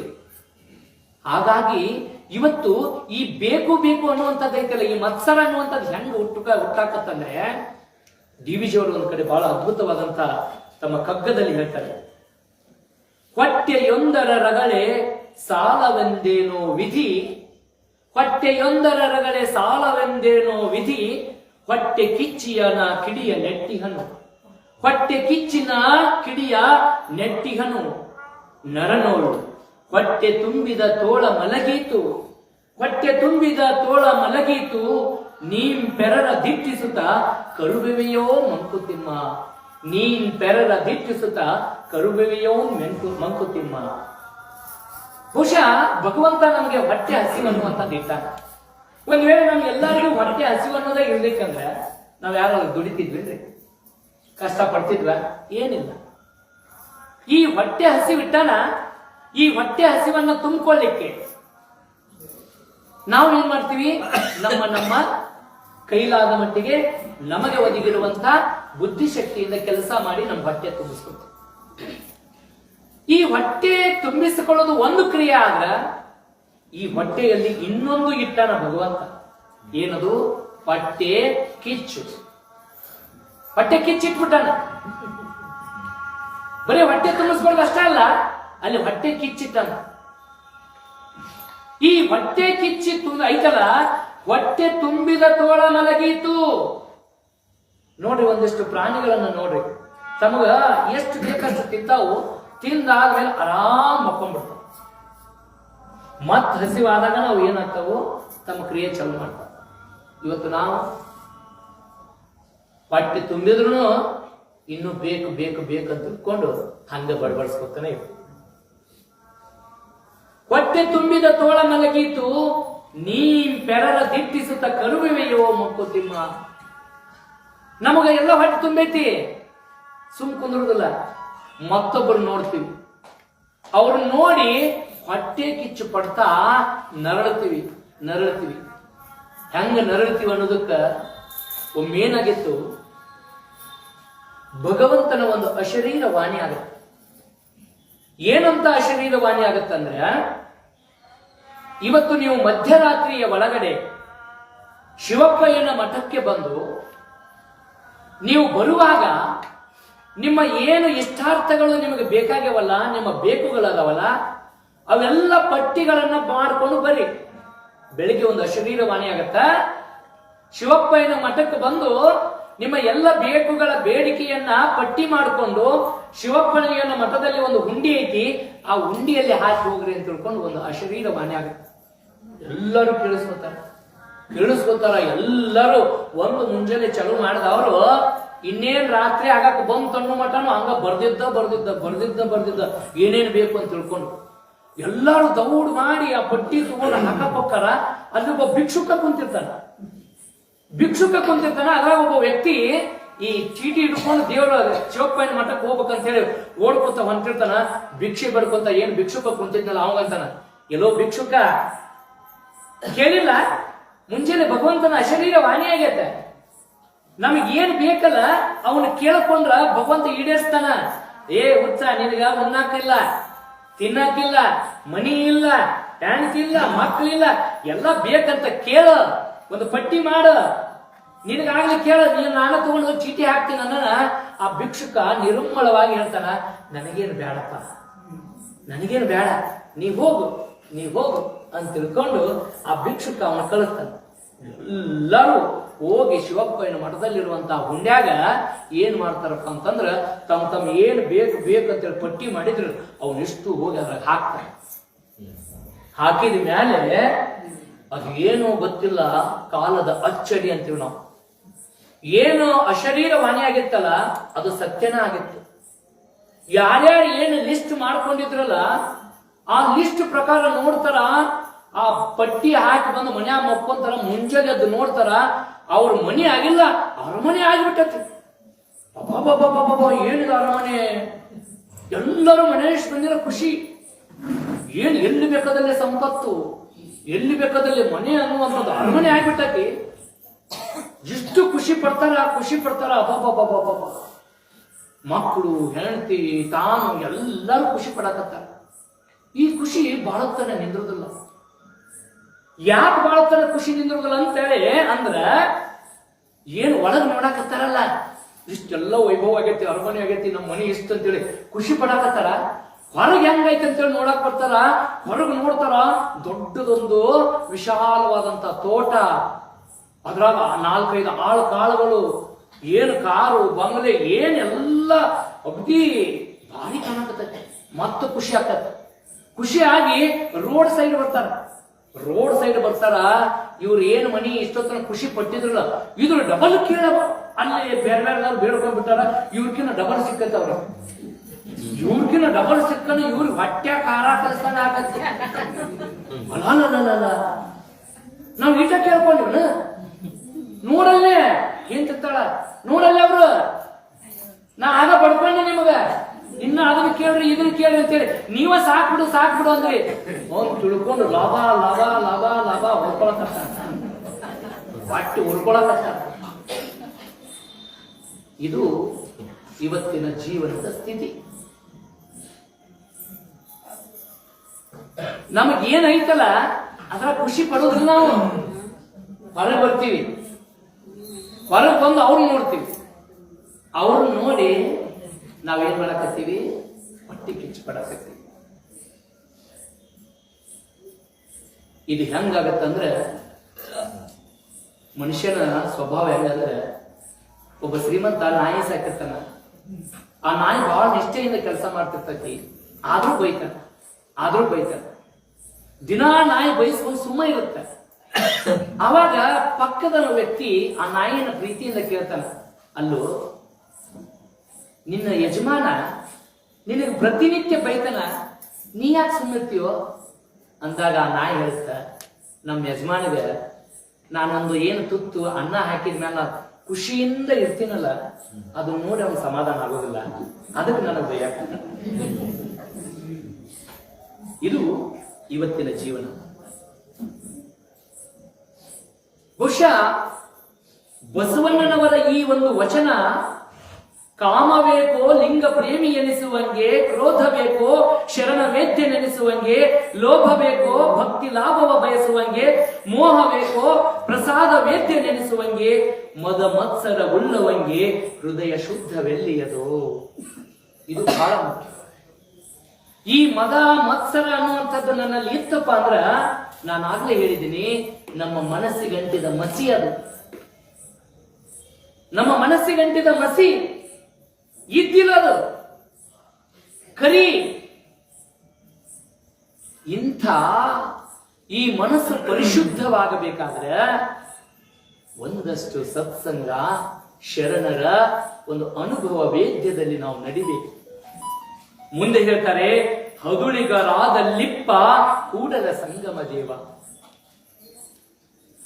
ಹದುಳರು ಅಂದ್ರೆ ಸನ್ಮಾರ್ಗಿಗಳು, ಒಳ್ಳೆಯ ಕೆಲಸವನ್ನ ಮಾಡ್ತಾ ಯಾರಿಗೂ ನೋವನ್ನುಂಟು ಮಾಡದೆ, ಯಾರಿಗೂ ಅನ್ಯಾಯವನ್ನುಂಟು ಮಾಡದೆ, ಯಾರ ಒಂದು ಸಾಧನೆಯನ್ನ ಏಳಿಗೆಯನ್ನ ಅದಕ್ಕೆ ಅಪವಾದವೆಂಬಂತೆ, ಅದನ್ನ ಏನು ಅವರ ಏಳಿಗೆಯನ್ನ ಸಹಿಸಿಕೊಳ್ಳದೆ ಏನು ದ್ವೇಷ ಮಾಡ್ತೀವಲ್ಲ ಆ ಭಾವವನ್ನ ತಾಳದೆ ಅದೆಲ್ಲವನ್ನ ಪ್ರೀತಿಯಿಂದ ಸ್ವೀಕಾರ ಮಾಡಿ ಪರಸ್ಪರ ಪ್ರೀತಿಯನ್ನ ಹಂಚುವಂತದ್ದು, ಪರಸ್ಪರ ಪ್ರೀತಿಯನ್ನ ಹಂಚುವಂತಹ ಯಾರು ಭಾವ ಇರ್ತಾರಲ್ಲ ಅವರಿಗೆ ಹದುಳರು ಅಂತ ಕರೀತಾರೆ. ಇಂಥ ಹದುಳತನ ಭಾವ ಶರಣರಾದವರಿಗೆ ಬರಬೇಕು, ಸಂತರಾದವರಿಗೆ ಬರಬೇಕು, ಸಮಾಜದ ಮುನ್ನೆಲೆಯಲ್ಲಿರುವಂತವರಿಗೆ ಬರಬೇಕು. ಸಮಾಜವನ್ನ ಸನ್ಮಾರ್ಗದಲ್ಲಿ ಕೊಂಡೊಯ್ಯುವಂತವರ ಪ್ರತಿಯೊಬ್ಬರಲ್ಲಿಯೂ ಕೂಡ ಈ ಭಾವ ಮೈದರಿ ಬಿಟ್ರ ಪ್ರೇಮದಿಂದ ಪ್ರೇಮವನ್ನ ಹಂಚುತ್ತಿವೆ ಹೊರತು ದ್ವೇಷದಿಂದ ದ್ವೇಷ ಹೆಚ್ಚಾದ್ರೆ ಅಲ್ಲಿ ವಿನಾಶ ಅದ. ಪ್ರೇಮದಿಂದ ಪ್ರೇಮವನ್ನ ಹೆಚ್ಚ ಮಾಡಿದ್ರೆ ಅಲ್ಲಿ ಸಂತೋಷ ಅದ, ಸಂಭ್ರಮ ಅದ. ಅದಕ್ಕೆ ಒಂದು ಇಂಗ್ಲಿಷ್ ನಲ್ಲಿ ಮಾತು ಬರುತ್ತೆ, ದ್ವೇಷ ಅಸೂಯೆಯನ್ನ ಬಿಟ್ಟು ಪರಸ್ಪರ ನಾವು ಪ್ರೀತಿಸುವಂತವರಾಗಬೇಕು. To be love be lovable ಅಂತ ಹೇಳ್ತಾರೆ. ನನಗೆ ಇನ್ನೊಬ್ಬರಿಂದ ಪ್ರೀತಿ ಸಿಗಬೇಕಾದ್ರೆ ಮೊದಲು ನೀನು ಪ್ರೀತಿಯನ್ನ ಕೊಡು, ನೀನು ಪ್ರೀತಿಯಿಂದ ಗೆಲ್ಲು ಅಂದಾಗ ಮತ್ತೊಬ್ಬರಿಂದ ಪ್ರೀತಿಯನ್ನ ನಿರೀಕ್ಷಿಸಲಿಕ್ಕೆ ಸಾಧ್ಯ ಇದೆ. ನೀನು ದ್ವೇಷವನ್ನ ಕೊಟ್ಟು ಅವರಿಂದ ಪ್ರೀತಿ ಬಯಸ್ತೀನಂದ್ರೆ ಇದು ಹೇಗೆ ಸಾಧ್ಯ? ಇದು ಹೇಗೆ ಸಾಧ್ಯ? ದ್ವೇಷದಿಂದ ದ್ವೇಷ ಹೆಚ್ಚಾಗತ್ತೆ ವಿನಃ ವಿನಾಶ ಆಗತ್ತೆ ವಿನಃ ಅಲ್ಲಿ ಯಾವುದೇ ರೀತಿಯಾದಂಥ ಶಾಂತಿ, ನೆಮ್ಮದಿ, ಸಮೃದ್ಧತೆ ಅನ್ನುವಂಥದ್ದು ಇರೋದಿಲ್ಲ. ಪ್ರೀತಿ ಹಂಚು. To be love be lovable. ನೀನು ಪ್ರೀತಿಸಲ್ಪಡಬೇಕಾದ್ರೆ ಇನ್ನೊಬ್ಬರು ನಿನ್ನನ್ನ ಪ್ರೀತಿಸುವಂತಹ ವ್ಯಕ್ತಿ ನೀನಾಗಿರಬೇಕು. ಅಂತ ಪ್ರೀತಿ ಎಲ್ಲಿ ಸಿಗುತ್ತೆ ಅಂದ್ರೆ ಈ ಅಷ್ಟ ಏನು ಅರಿಷಡ್ ವರ್ಗಗಳಂತದವಲ್ಲ ಇವುಗಳನ್ನ ನಾವು ಕಳ್ಕೊಂಡಾಗ ಮಾತ್ರ ಸಾಧ್ಯ ಆಗತ್ತೆ. ಅದಕ್ಕೆ ಹೇಳ್ತಾರೆ ಡಿಸರ್ವ್ ಫಸ್ಟ್ ಅಕ್ಸೆಪ್ಟ್ ಲೇಟರ್ ಅಂತ ಹೇಳ್ತಾರೆ. ಮೊದಲು ಅರ್ಹತೆಯನ್ನ ಗಳಿಸಬೇಕು, ಆಮೇಲೆ ಬಯಸಬೇಕು. ನನ್ನ ಹತ್ರ ಅರ್ಹತೆನೇ ಇಲ್ಲದೇನೆ ನಾನೇನ್ ಮಾಡ್ತಾ ಇದ್ದೀನಿ, ನನಗೆ ಏನೆಲ್ಲ ಬೇಕು ಅಂತ ತಿಳ್ಕೊಂಡು ಬಯಸ್ತೀನಿ. ಅದೇನು ಸಿಗಕ್ ಸಾಧ್ಯ? ಬಾಳೆಹಣ್ಣು ಐತಿ, ತಿನ್ಬೇಕಂತ ಆಸೆ ಐತಿ, ಹೌದು ತಿನ್ಬೇಕು. ಬಾಳೆಹಣ್ಣು ಮುಂದೈತಿ, ತಿನ್ನಕ್ ಸಾಧ್ಯನಾ? ಕೈಯಾಗಿ ತಗೋಬೇಕು, ಬಾಳೆಹಣ್ಣಿನ ಸಿಪ್ಪೆಯನ್ನ ಸುಲಿಬೇಕು, ಅದನ್ನ ನಯವಾಗಿ ಬಾಯಲ್ಲೇನ ಇಟ್ಕೋಬೇಕು, ಕಿವಿಯಾಗಿಟ್ರೆ ಹೋಗುದಿಲ್ಲ. ಈ ಪ್ರಜ್ಞೆ ಬೇಕು. ಅಂದ್ರೆ ನಾನು ಏನಾದ್ರೂ ಒಂದು ಸಾಧನೆ ಮಾಡಬೇಕು, ಏಳಿಗೆ ಆಗಬೇಕಂದ್ರೆ ಮೊದಲು ನೀನು ಅರ್ಹತೆಯನ್ನ ಗಳಿಸು, ಆಮೇಲೆ ಬಯಸು. ಅಂತ ಅರ್ಹತೆಯನ್ನು ಗಳಿಸಿ ನಾನು ಬಯಸಿದಾಗ ಮಾತ್ರ ನನಗೆ ಏನಾಗತ್ತೆ, ಭಗವಂತನ ನಾನು ಆರಾಧನೆ ಮಾಡಿದ್ದಕ್ಕೂ ಭಗವಂತನ ಅನುಯಾಯಿಯಾಗಿ ನಾನು ನಡ್ಕೊಳ್ಳೋದಕ್ಕೂ ಕೂಡ ಸಾರ್ಥಕತೆ ಬರುತ್ತೆ. ಸರ್ವಜ್ಞ ಒಂದು ಕಡೆ ಹೇಳ್ತಾನೆ, ಇಂತಹ ಒಂದು ದ್ವೇಷ, ಮತ್ಸರ, ಅಸೂಯೆಗಳ ಬಗ್ಗೆ 3 ಸಾಲುಗಳಲ್ಲಿ ಹೇಗೆ ಕಟ್ಟಿಕೊಟ್ಟಾರಂದ್ರೆ, ಕಿಚ್ಚಿಗೆ ತನಿವಿಲ್ಲ, ನಿಶ್ಚಯಕ್ಕೆ ಹುಸಿಯಲ್ಲ, ಮುಚ್ಚಳವಿಲ್ಲ ಪರಮಂಗೆ, ಶಿವಯೋಗಿ ಗಚ್ಚುಗರವಿಲ್ಲ ಸರ್ವಜ್ಞ ಅಂತ ಹೇಳ್ತಾರೆ. ಈ ಕಿಚ್ಚು ಅನ್ನುವಂಥದ್ದೈತಲ್ಲ, ಬೆಂಕಿ ಅನ್ನುವಂಥದ್ದೈತಲ್ಲ, ಅದಕ್ಕೇನಾದ್ರೂ ತನಿವು ಅನ್ನುವಂಥದ್ದು, ತಂಪು ಅನ್ನುವಂಥದ್ದು ಭಾವ ಆಯ್ತಾ? ಒಂದು ಬೆಂಕಿ ಹತ್ಯದಂದ್ರ ಆ ಬೆಂಕಿ ಎಲ್ಲಿವರೆಗೆ ಇರುತ್ತಲ್ಲ ಅದು ಎಲ್ಲ ತನ್ನ ಸುತ್ತಮುತ್ತಲಿರುವಂತ ವಸ್ತುಗಳನ್ನ ಆಪೋಷಣೆ ಮಾಡುತ್ತೆ. ಅಲ್ಲಿ ಬೆಂಕಿ ಹತ್ತೈತಿ, ಬಂಗಾರ ಐತಿ, ಆ ಬಂಗಾರಕ್ಕೆ ಹತ್ತಬೇಕಾದ್ರೆ ಹತ್ತಬಾರ್ದು ಅಂತ ಹೇಳುದಿಲ್ಲ ಅದು. ಒಂದು ಮನೆ ಸುಡಾಕತ್ತಂದ್ರ ಓಡಕ್ಕಿವ್ ನಾವು. ಮೊದಲು ಏನ್ ತರ್ತೀವಿ? ಮನ್ಯಾಗ ಯಾರು ಹೆಣ್ರು ಮಕ್ಕಳು ಯಾರು ಸಿಕ್ಕಾರ ಅದು ಬೇಕಾಗಿಲ್ಲ, ಆಸ್ತಿ ಏನೇನೈತೆ ಅದನ್ನ ಮೊದಲು ಹೊರ ಕೊಡ್ತೀವಿ. ಹೌದಾ? ಅದು ಬೆಂಕಿ ಗೊತ್ತೈತೇನ? ಇವನೇನೋ ಆಸ್ತಿ ಕಾಗದ ಪತ್ರದ ಇದನ್ನ ಸುಡಬಾರ್ದು, ಇಲ್ಲಿ ಬಂಗಾರ ಐತಿ ಇದನ್ನ ಸುಡಬಾರ್ದು, ಇಲ್ಲಿ ಅವನ ಹೆಣ್ರು ಮಕ್ಕಳದ ಸುಡಬಾರ್ದು ಅಂತೇನ? ಬೆಂಕಿ ಗುಣ ಏನು? ಸುಡೋದೆ. ಬೆಂಕಿ ಗುಣ ಸುಡೋದೆ. ತನ್ನ ಸುತ್ತಮುತ್ತಲಿರುವಂತ ಎಷ್ಟಿದ್ದದ ಅದನ್ನೆಲ್ಲ ಆಪೋಷಣೆ ಮಾಡ್ಕೊಂಡ್ಬಿಡ್ತತಿ. ಹಾಗಾಗಿ ಬೆಂಕಿಗೆ ತನಿವಿಲ್ಲ. ತಣ್ಣಗಾಯ್ತು ಅನ್ನಂಗಿಲ್ಲ ಬೆಂಕಿ. ಒಮ್ಮೆ ಮಂತಿರ್ತೀವಿ ನೋಡ್ರಿ, ಬೆಂಕಿ ಆಡೈತ್ ಬಿಡು ಅನ್ನನ ಹೊಗೆ ಆಡ್ತಿರ್ತೈತೆ. ಹೊಗೆ ಆಡ್ತೈತಪ್ಪ ಅಂದ್ರೆ ಅಲ್ಲಿ ಏನೈತಿ? ಬೆಂಕಿ ಐತಿ. ಬೆಂಕಿ ಐತಿ ಅಂತ ತಿಳ್ಕೊಬೇಕು. ಹಂಗ ಕೆಲವೊಬ್ರು ಹೆಂಗಿರ್ತಾರಪ್ಪ ಅಂದ್ರ ಸುಮ್ಮನೆ ಇರ್ತಾರ, ನಿಮ್ ಜೊತೆಗೆ ನಯವಾಗಿರ್ತಾರ. ಏನ್ ಬಹಳ ಹದುಳ ಬನ್ನಿ ಅಂದಂಗ ನಿಮಗೇನ್ ಮೆಚ್ಚುಗೆ ಆಗಂಗೆ ಇರ್ತಾರ. ಇದ್ದ ಆಮೇಲೆ ಏನ್ ಮಾಡ್ತಾರ? ಬೆನ್ನಿಗೆ ಚೂರಿ ಅಲ್ಲ, ಮುಂದೆ ಬಂದ ಚೂರಿ ಹಾಕ್ತಾರೆ. ಹಿಂದಿತ್ತದ ಬೆನ್ನಿಗೆ ಚೂರಿ ಹಾಕೋದು, ಈಗ ಹಂಗಿಲ್ಲ, ಮುಂದೆ ಹಾಕಿ ಹೋಗ್ತಾರ ಅಲ್ವಾ? ಯಾಕೆ ವಿಚಾರಗಳನ್ನ ಹೇಳಕತ್ತೀನಂದ್ರ, ಇವತ್ತು ಈ ಬೆಂಕಿ ಅನ್ನುವಂಥದ್ದು, ಕಿಚ್ಚು ಅನ್ನುವಂಥದ್ದು ನಮ್ಮ ಹತ್ರ ಐತಲ್ಲ, ಅಷ್ಟು ಸರಳವಾಗಿ ಆರೋದಿಲ್ಲ. ಆದರೆ ಇಲ್ಲಿ ಹೇಳ್ತಾರೆ, ನಿಶ್ಚಯಕ್ಕೆ ಹುಸಿ ಇಲ್ಲ, ಮುಚ್ಚಳವಿಲ್ಲ ಪರಮಂಗೆ. ಪರಶಿವನಲ್ಲಿ 3ನೇ ಕಣ್ಣದ. ಆ 3ನೇ ಕಣ್ಣನ್ನ ಯಾವಾಗ ತೆರೀತಾನೆ? ಅವತ್ತ ಎಲ್ಲಿ ಅನ್ಯಾಯ, ಅಧರ್ಮ, ಅನೀತಿ ಇವು ಇದ್ದಾಗ ಅಲ್ಲಿ ಸುಟ್ಟಾಕಬೇಕು ಅನ್ನುವಂತ ಮನೋಭಾವದಿಂದ ಏನ್ ಮಾಡ್ತಾ ಇದ್ದಾನೆ? ಮುಚ್ಚಳವಿಲ್ಲ ಪರಮಂಗೆ. ಪರಶಿವನ ಹಣೆಯಲ್ಲಿರುವಂತಹ ತ್ರಿನೇತ್ರ, ಆ ನೇತ್ರದಿಂದ ಎಂತಹದನ್ನು ಸುಟ್ಟು ಹಾಕುವಂತ ಶಕ್ತಿ ಐತಲ್ಲ, ಹಂಗೆ ಈ ಬೆಂಕಿ ಅನ್ನುವಂಥದ್ದು, ಹೊಟ್ಟೆ ಕಿಚ್ಚು ಅನ್ನುವಂಥದ್ದು ಏನೆಲ್ಲ ಅವಘಡವನ್ನ ಮಾಡ್ತದೆ. ಆದ್ರೆ ಮುಂದುವರೆದು ಹೇಳ್ತಾರೆ, ಶಿವಯೋಗಿ ಗಚ್ಚುಗವಿಲ್ಲ ಸರ್ವಜ್ಞ. ಈ ಶಿವಯೋಗಿಗಳಾದಂಥವರು, ಶರಣರಾದವರಿಗೆ ಈ ಹೊಟ್ಟೆ ಕಿಚ್ಚು ಅನ್ನುವಂಥದ್ದು, ಇದು ಕಿಚ್ಚು ಮತ್ತೊಬ್ಬರ ಸುಡೋದಲ್ಲ, ತನ್ನಲ್ಲಿರುವಂತಹ ಅಂತಃಶಕ್ತಿಯನ್ನ ಬಡಿದೆಬ್ಬಿಸಿ ಅದು ಮತ್ತೊಬ್ಬರನ್ನ ನೋಡಿ ಏನು ಏಳಿಗೆ ಆಗ್ಯಾರಲ್ಲ, ನಾನು ಅವರಂತಾಗುವುದು. ಒಳ್ಳೆಯವರದಾರಲ್ಲ, ನಾನು ಅವರೊಂದಿಗೆ ಒಳ್ಳೆಯತನವನ್ನ ರೂಢಿಸಿಕೊಳ್ಳುವಂತ. ಕೆಟ್ಟವ್ರ ಜೊತೆ ಹೋಗಿ ಕೆಟ್ಟವರಾಗೋದಲ್ಲ. ನಿನ್ನ ಹತ್ರ ಕಿಚ್ಚು ಹೆಂಗಿರ್ಬೇಕಂದ್ರ, ಕೆಟ್ಟವರ ಸಹವಾಸ ಮಾಡಿ ಕೆಟ್ಟತನವನ್ನ ಮಾಡೋದಲ್ಲ, ಒಳ್ಳೆಯವರ ಸಹವಾಸ ಮಾಡಿ ಒಳ್ಳೆಯವಂತಾಗುವಂತದ್ದು ಕಿಚ್ಚು ನಿನ್ನಲ್ಲಿರಬೇಕು. ಈ ಕಿಚ್ಚು ಹೆಂಗಿರ್ಬೇಕು ಅನ್ನೋದು ನೀ ತಿಳ್ಕೋ. ಅದಕ್ಕೆ ದೇವರ ದಾಸಿಮಯ್ಯನವರು ಈ ಜ್ಞಾನದ ಬಗ್ಗೆ, ನಮಗೆ ಎಂಥ ಜ್ಞಾನ ಇರಬೇಕು ಅನ್ನುವಂಥದ್ರ ಬಗ್ಗೆ ಅದ್ಭುತವಾಗಿ ಹೇಳ್ತಾರೆ. ಅಗ್ನಿ ಸುಡಲಲ್ಲದೆ ಸುಳಿಯಲರಿಯದು,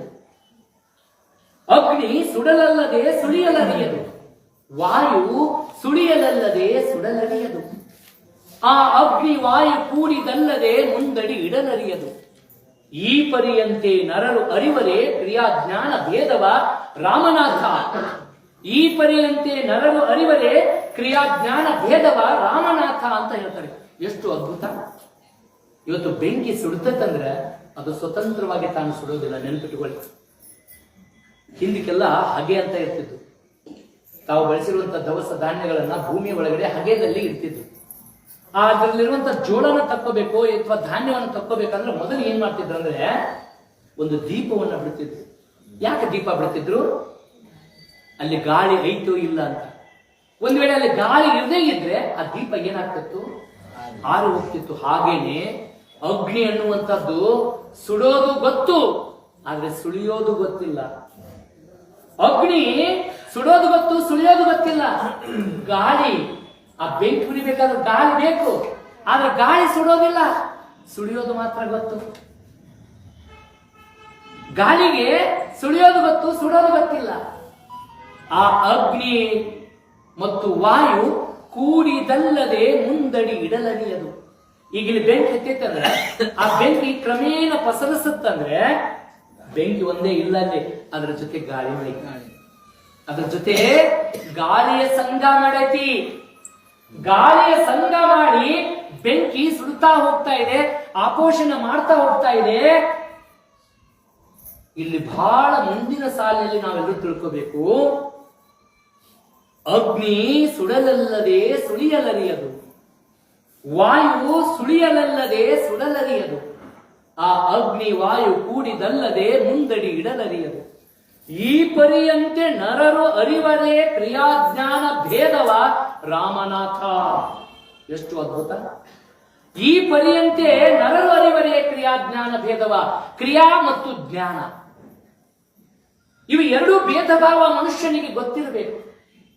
ಈಗ ಒಂದು ಬೆಂಕಿ ಪೊಟ್ನ ತಗೊಂಡು ನಾನು ಬೆಂಕಿ ಗೀರಿ ಕಡ್ಡಿ ಗೀರಿ ಒಂದು ದೇವರ ಮುಂದಿನ ಜ್ಯೋತಿಯನ್ನ ಬೆಳಗಿಸಬಹುದು. ಅದೇ ಬೆಂಕಿ ಪಟ್ಟಣದ ಬೆಂಕಿ ಕಡ್ಡಿ ತಗೊಂಡು ಗೀರಿ ಇನ್ಯಾರ್ದು ಮನೆಯನ್ನೂ ಸುಡಬಹುದು, ಇನ್ಯಾರನ್ನೋ ಸುಡಬಹುದು. ಈ ಕ್ರಿಯಾಜ್ಞಾನ ಭೇದದ ಅರಿವಿರಬೇಕು. ನೀನು ಮಾಡುವಂತ ನಿನ್ನಲ್ಲಿರುವಂತ ಜ್ಞಾನದಿಂದ ಏನದು ಕ್ರಿಯೆಯಾಗಿ ಪರಿವರ್ತನೆ ಆಗ್ತಾ ಇದೆಯಲ್ಲ, ಆ ಕ್ರಿಯೆ ಸಮಾಜಕ್ಕೆ ಒಳಿತಾಗಿದೆಯೋ ಸಮಾಜಕ್ಕೆ ಘಾತಕವಾಗಿದೆಯೋ ಅನ್ನುವಂಥದ್ದನ್ನು ತಿಳ್ಕೋಬೇಕು. ನನ್ನಿಂದ ಬರುವಂತ ಒಂದೊಂದು ಮಾತು, ಒಂದೊಂದು ನುಡಿ, ಒಂದೊಂದು ನಡೆ, ಒಂದೊಂದು ನೋಟ ಈ ಸಮಾಜಕ್ಕೆ ಅವು ಉಪಯುಕ್ತವಾಗಿದೆಯೋ ನಿರುಪಯುಕ್ತವಾಗಿದೆಯೋ, ವಿನಾಶಕ್ಕೆ ಕಾಲು ಹಚ್ತಾ ಇದ್ದಾವೆ ಅನ್ನುವಂಥದ್ದನ್ನು ತಿಳ್ಕೋಬೇಕು. ಇವತ್ತು ನಾವೆಲ್ಲ ವಿಜ್ಞಾನ ಬಹಳ ಮುಂದುವರೆದ, ನಾವೆಲ್ಲ ಬಹಳ ಶಾಣ್ಯರಾಗಿದ್ವಿ.